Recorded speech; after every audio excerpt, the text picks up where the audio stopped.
Okay student, तो देखते हैं इस क्वेश्चन को कैसे करेंगे।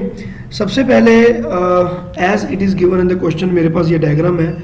यहाँ पर मेरे पास एक वायर है, ठीक है। तो मैं अभी एक वायर ड्रॉ करने वाला हूँ।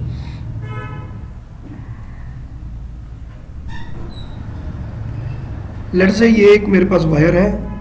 दिस इज 5 एम्पियर करंट यहाँ पर मूव कर रहा है और 5 एम्पियर यहाँ पर मूव कर रहा है।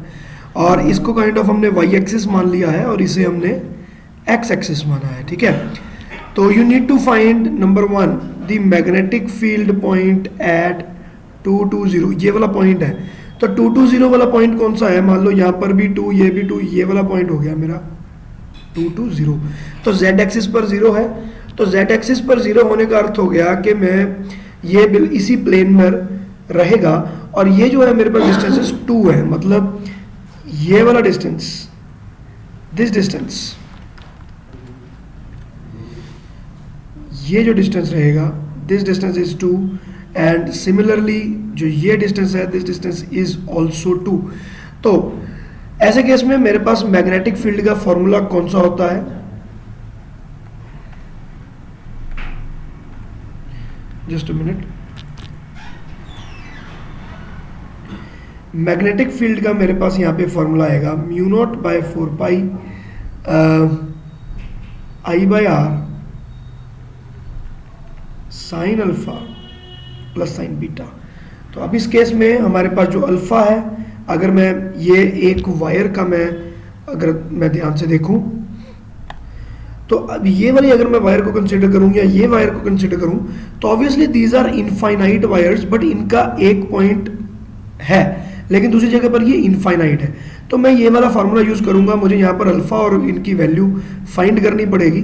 तो एक तरह से आप यूँ लगा लो कि इस पॉइंट को ले लिया, तो एक एंगल तो हो गया मेरे पास ये, तो दिस विल बी 45 डिग्री, लेकिन दूसरी तरफ का जो एंगल है वो 90 डिग्री आएगा।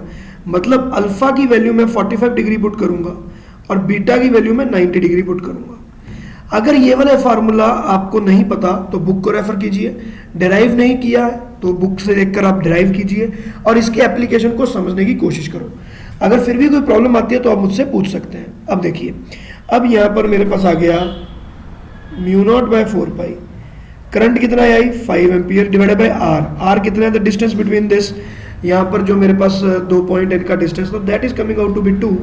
तो मैंने यहाँ पे लिख दिया 2 और sine alpha plus sine beta की मैं वैल्यू पुट कर रहा हूँ। अल्फा को मैंने पुट किया साइन 45 और इसको मैंने पुट किया साइन 90। तो ये मेरे पास हो गया 5/2 mu naught by 4 pi sine 45 1/√2 plus 1। तो ये मेरे पास बन गया magnetic field B due to 1 wire. अब देखो, अब मैं अगर वायर मैग्नेटिक फील्ड की डायरेक्शन फाइंड करूं तो अपनी वायर को देखते हुए मैं यहाँ पर पाम रूल यूज करता हूं। तो मैं फाइंड करता हूं कि मैग्नेटिक फील्ड की जो डायरेक्शन है that will be coming out to be into the board, into the board. तो ये इनटू द बोर्ड चला गया। अगर ये इनटू द बोर्ड यहाँ पर मेरे पास चला जाता है मैग्नेटिक फील्ड, तो ये वाली जो वायर सेकंड वायर है उसके कारण क्या होगा? उसके कारण भी इनटू दी बोर्ड ही होगा। तो दोनों का मैग्नेटिक फील्ड में मल्टीप्लाई बाय 2 करना पड़ेगा। तो मैं यहाँ पर कह सकता हूँ कि total magnetic field will be 5 times mu naught by 4 pi into 1 plus 1/√2 and accordingly I can see कि ये मेरे पास आंसर आ गया। तो ये हो गया आपका पार्ट 1 बच्चे। तो अब मैं पार्ट 2 पर कंसंट्रेट करता हूँ। तो पार्ट 2 का पॉइंट दिया हुआ है दिस। तो अगेन अब ये वाला पॉइंट कौन सा है मुझे ये देखना होगा। अगर मैं इस डायग्राम को रेफर करूं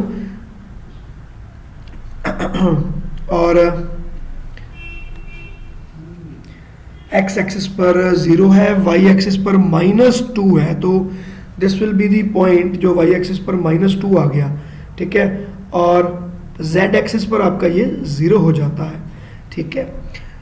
तो बच्चे ऐसा करते हैं, ये थोड़ा सा लंबा पड़ेगा और तुम्हारा अभी मैसेज आया that you are waiting for the solution. तो मैं ये करता हूँ, पहले ये वाले को पोस्ट कर देता हूँ और इसके बाद मैं बी और सी भी करके तुम्हें इमीडिएटली इसके बाद पोस्ट करूँगा। Thank you.